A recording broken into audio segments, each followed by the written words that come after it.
everyone, and welcome back to From City to Country. I'm Kizzy, and I'm just going to do some bee inspections on our beehives. Last year we had 3 beehives coming out of winter, and they all survived into the spring. Now we are in the first week of June, and we are about to inspect some of our bees. Our numbers went from 3 beehives to 12. So I'm going to do an inspection. We did one yesterday. It was very quick, and we ended up just doing 1 beehive. We've got our work cut out for us. We entered that beehive and realized it was just filled with honey, capped honey. So we harvested those, and we're in the process of processing them in our kitchen. But for now, I'm going to attempt to inspect the next hive. Just come along and inspect the bees with me. I'm currently in my full bee suit. I'm just missing my gloves and my headgear. There we go. The things with keeping bees, you would see a mixture of people wearing their bee suit, and then you'll notice that others don't wear their bee suit.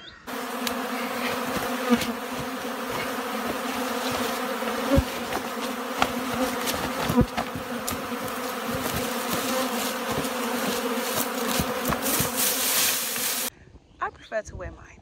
We are at the back south end of the property, and these are where we have the rest of the bees.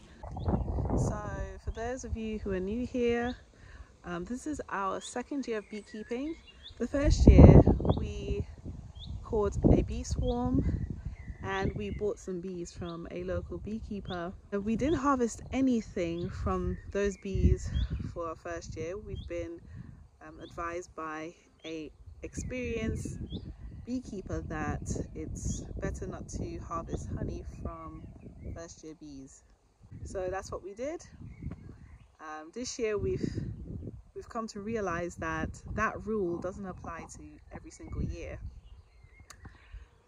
It depends on your bees, it depends on the year and the flow of nectar in the surrounding areas of where you live.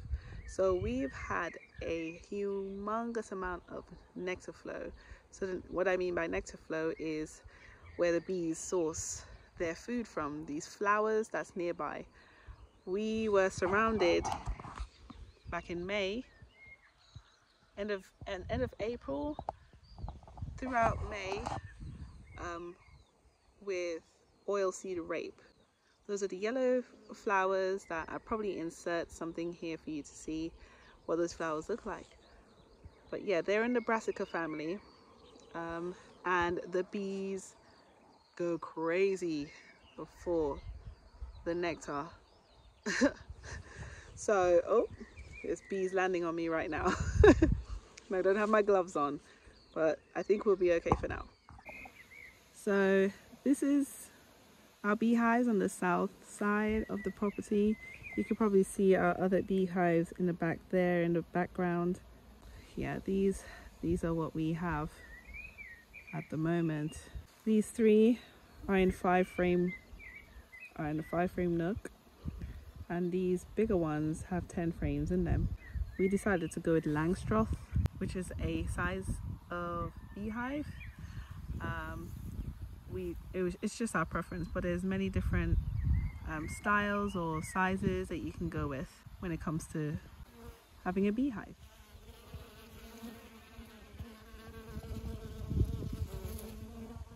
So this season alone we were able to catch 8 swarms. We live along what we call a bee highway. Basically, now that we live here, the bees uses that path here as a navigation road to get to other places that has food. Our first year being at this property, when we planted fruits and vegetables, there was little to no pollination of any of them. We barely got any harvest the first year apart from what didn't really need bees to be pollinated. We had a poor harvest compared to the subsequent years when we decided to have the bees. The first year that we had bees, our crops improved, our harvest improved a huge amount.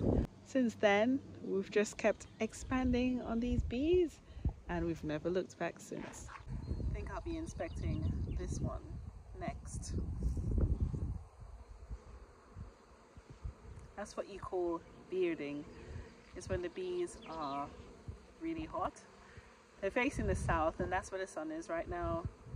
And I would assume it's very hot in that box right now. So some of the bees are bearding on the sides of the beehive to cool down.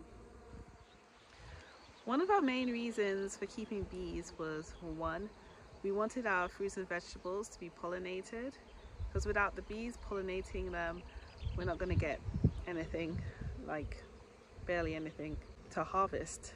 For us country living, the bees have become a very important aspect of this kind of living. If you want to be self-sustaining and you want to make sure that your crops are being pollinated properly, it's best to have your own bees than to really depend on the surrounding areas or other beekeepers, I guess, but you just don't really know sometimes depending on where you live. Beekeepers that live in your area and how many, and the bees only travel a certain distance to get food. So let's say if you're living more than 3 miles away from the nearest beekeeper, his or her bees are not going to get to your garden. And that's something to consider, and we've been considering this. The more and more we learn about the bees and the longer we keep them, the more we learn, and the more we learn why God has led us to start keeping bees. In a time of no buy or sell, honey is one of the products that is made by bees. If harvested properly, it doesn't expire. That's something you can use to, barter with someone else that's in need. So I can barter like a jar of honey for, I don't know, a bag of salt, or a bucket of tomatoes if I'm not growing any. Some fruits or vegetables that someone else happened to be growing and you didn't have much success or didn't grow that year, you can swap. They want some honey, you want some of their fruits or vegetables, you swap, and there you have it. Everyone is helping each other and everyone's happy. Obviously, beekeeping, it entails a whole lot more. We watch a lot of videos, we read a lot of books in according to keeping bees and how best to do it. We inspect our bees once a week, or even more when the flow is really heavy, because when the flow is really heavy, like if they have an abundance of food somewhere else, that means they're going to be working very fast, and you will find that they will fill out a whole Langstroth frame very quickly. We've seen that here. We've put them completely empty Langstroth frames, nothing, with no wax or wax foundation, and they fill that out within 7 days. That's very quick.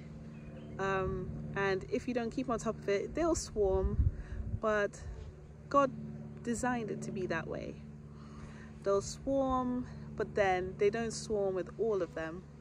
They leave half of the colony behind and they swarm the old bee, so you have a new bee, so it's always going to be refreshed.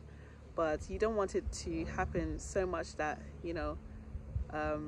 that you lose track of of what's happening with the bees, and end up with no bees left in your hive because you didn't keep them. When starting with your bees, or starting up with your first beehive, we recommend you start with 2, just in case one doesn't make it. you still have the other one, and in the spring you can split it and you can double or triple, depending on the area and what's happened, the amount of beehives that you have.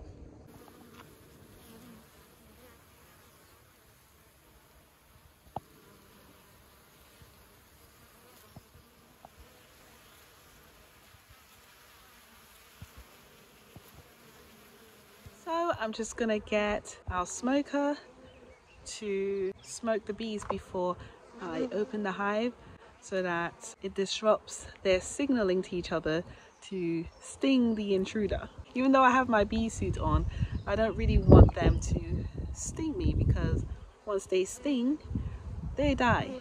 Except if it's a drone. Drones do not have stingers, and the queen can sting you more than once.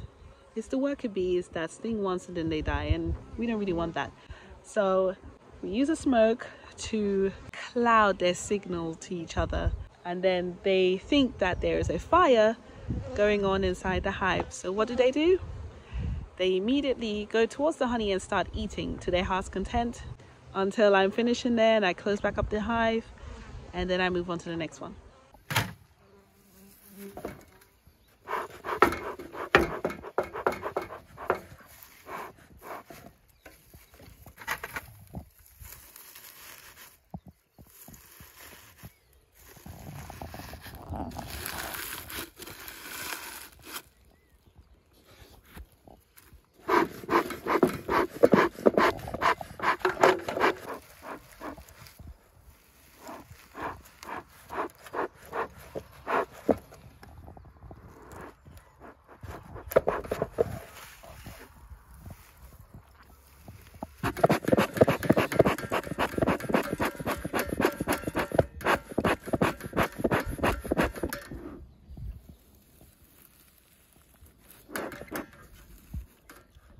Put the smoker.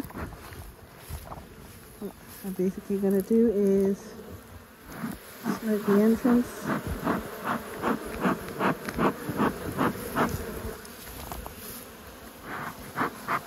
I usually just smoke all the entrances because these beehives are so close together.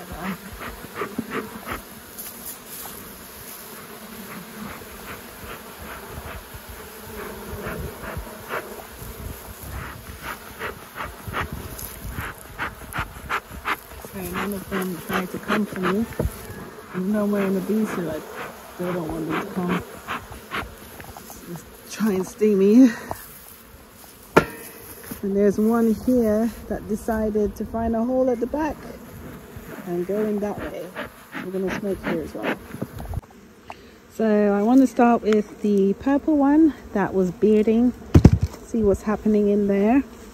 I didn't get a chance to inspect it the last time I was here, or finish inspecting it, but yeah, I'm going to open up this one and see what's happening.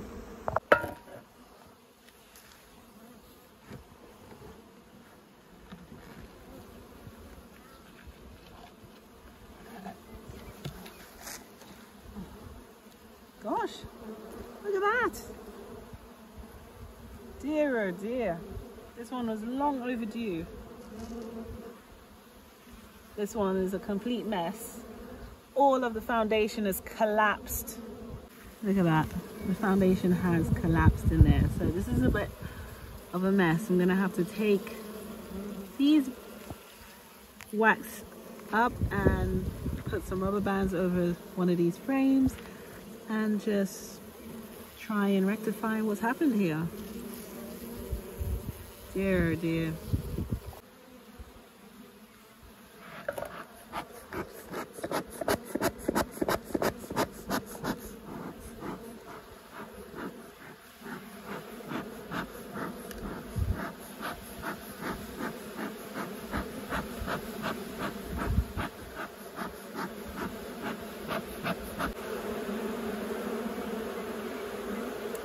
This is going to take a while.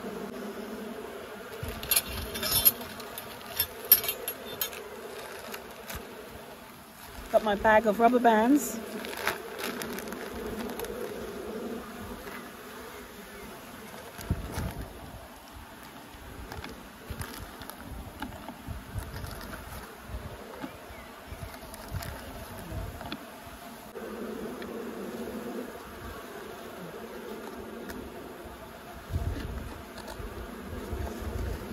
I'm going to put the rubber bands over the frames like this.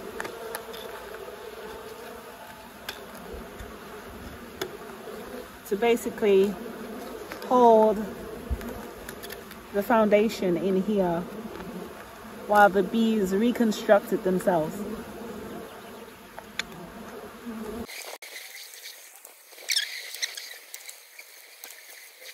The rubber bands are not harmful to the bees. Once they finish rebuilding the comb, they will chew it off and get rid of the rubber band. See, like so. Basically, I'm going to show you what I'm going to do next.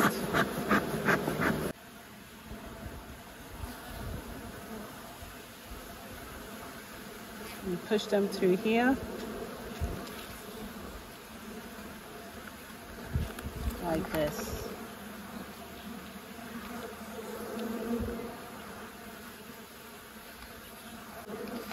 My hands are all sticky from the honey. Almost got stung. That was a close one.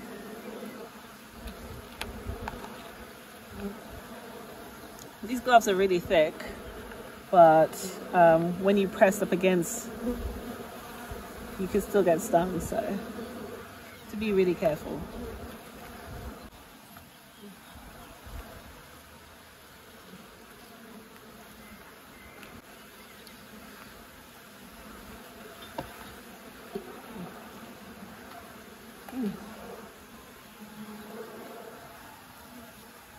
It looks like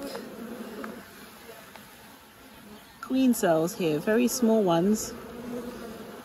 Something's happened to their queen, so they're trying to make a new queen.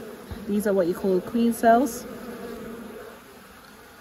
but it's crumbled in there. It's possible that the wax probably fell on the original queen of this hive and she died.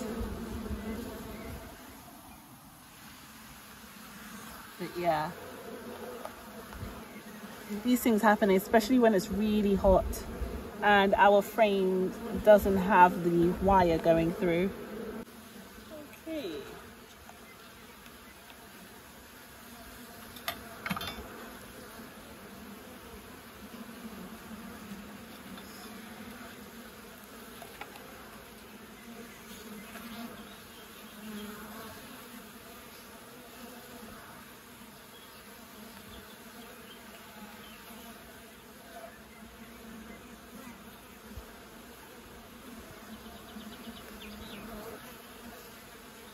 There's been a lot of casualties with this comb falling in. It's okay. Lots of honey. Lots and lots of honey.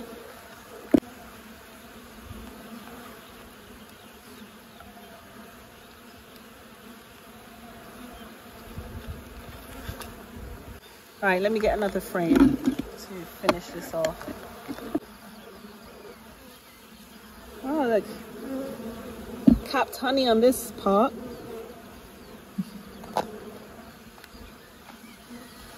These frames were taken from another hive that we harvested honey from yesterday. So we're giving them back to the bees. We harvest some, we leave some for them.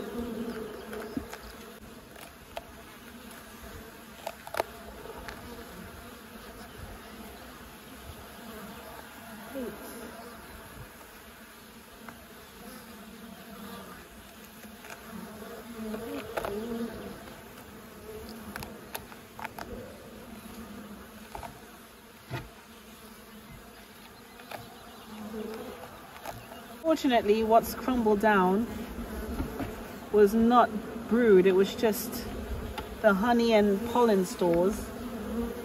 So that's a good thing. None of the baby bees died.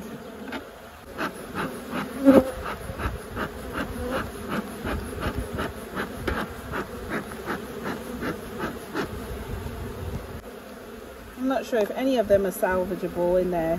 It's just too messy. So I'm gonna have to take them all out and put them into something else and let the bees basically clean it out. But this is not salvageable. They keep breaking up into small little pieces like that, and it's just a huge mess. So what I'm going to do is help them out, probably put a few frames in with new foundation and let them rebuild that. But what I can do is take the ones from the lid and put it in that frame. Sorry guys, you can't really see what I'm doing here.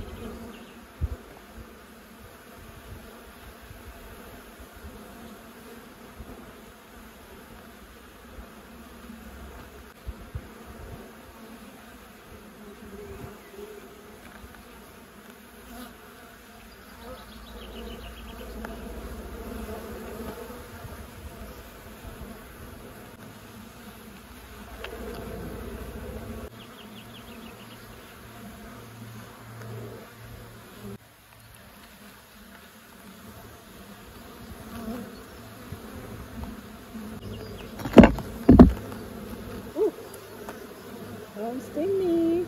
I'm trying to help. All of these are filled with honey. Look at that wax comb. Perfect.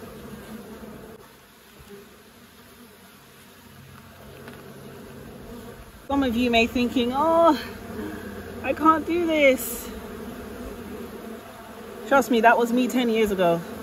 10 years ago, me will not be doing something like this. But you see, when you move into the country, your character change tremendously.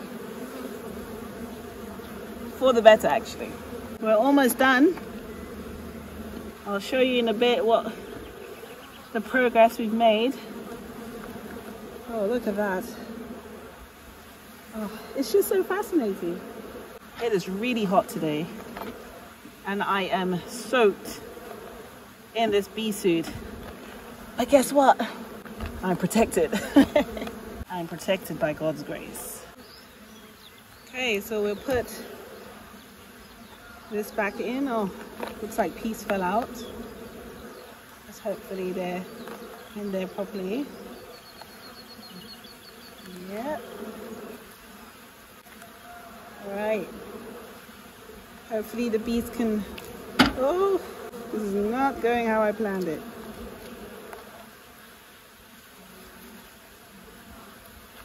Well, we're getting there, slowly but surely.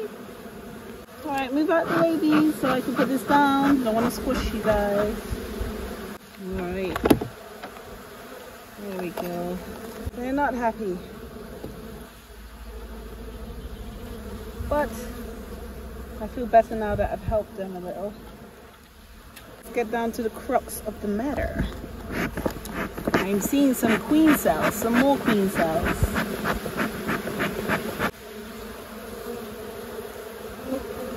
Look at that. This is capped honey. This is all brood eggs, worker bee eggs. And this, what you can see here, are queen cells. I suspect that the queen has died in this hive, or they are getting ready to swarm. So let me inspect that properly and see what's up. Very likely that the queen has died and they're trying to make an emergency queen. Because without a queen, this beehive will soon perish if they're hopelessly... This beehive is hopelessly queenless. That's why they've made so many. But I've got a spare queen for them if they need. So what I'm going to do because you can't have more than one queen in the hive. There can only be one queen. So put that there.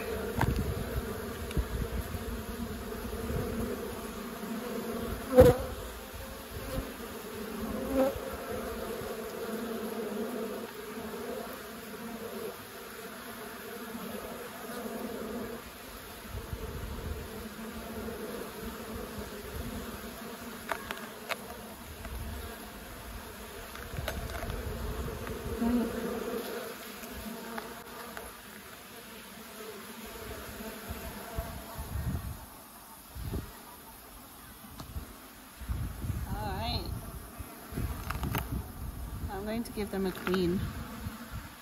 I suspect there's no queen in here because there's no freshly laid eggs. These bees are trying to eat the honey from my hands. Alright,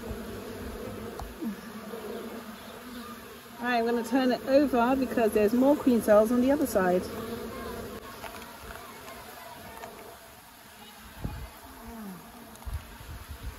This is a messy area.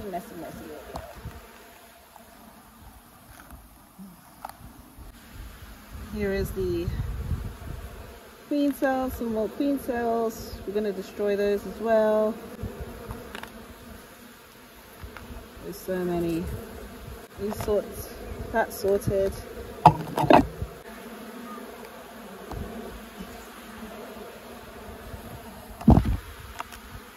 Oh.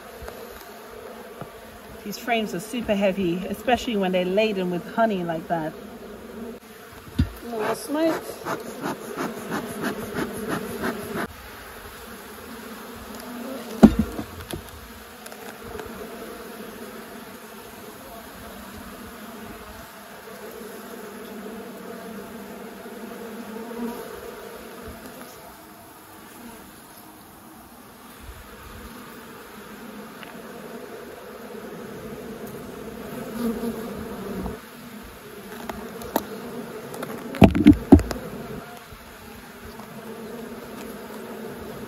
Found another queen cell.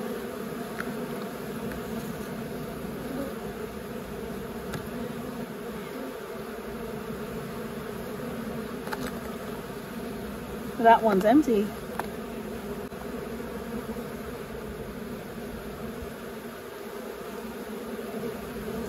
Another one on this side.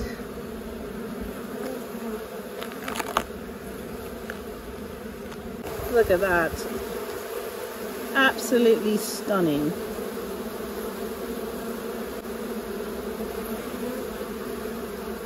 So you have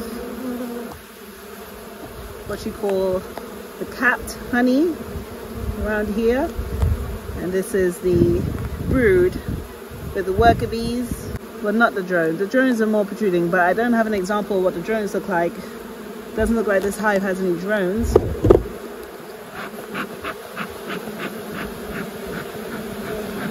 Oh, I think I see some drone eggs on this side.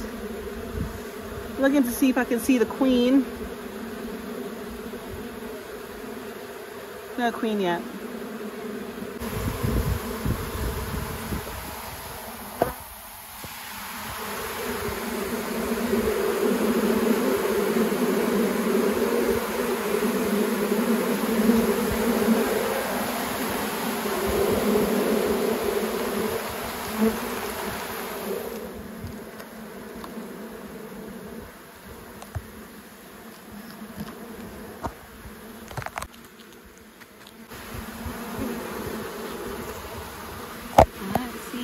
Discovered a queen in there. As this hive is hopelessly queenless. They've discovered her and trying to get to her. That's a good sign so far. I wanted to show you guys what an uncapped brood looks like. So can you see in there? Those larvae looking worms in there, sort of. I don't know how else to describe them, but that is what will become a honeybee. And this is what it will look like when it's finished, when it's capped. This is the early stages of the worker bee. If you're unable to spot the queen, make sure that you can see eggs at all stages. That's how you know the queen is still likely in the hive.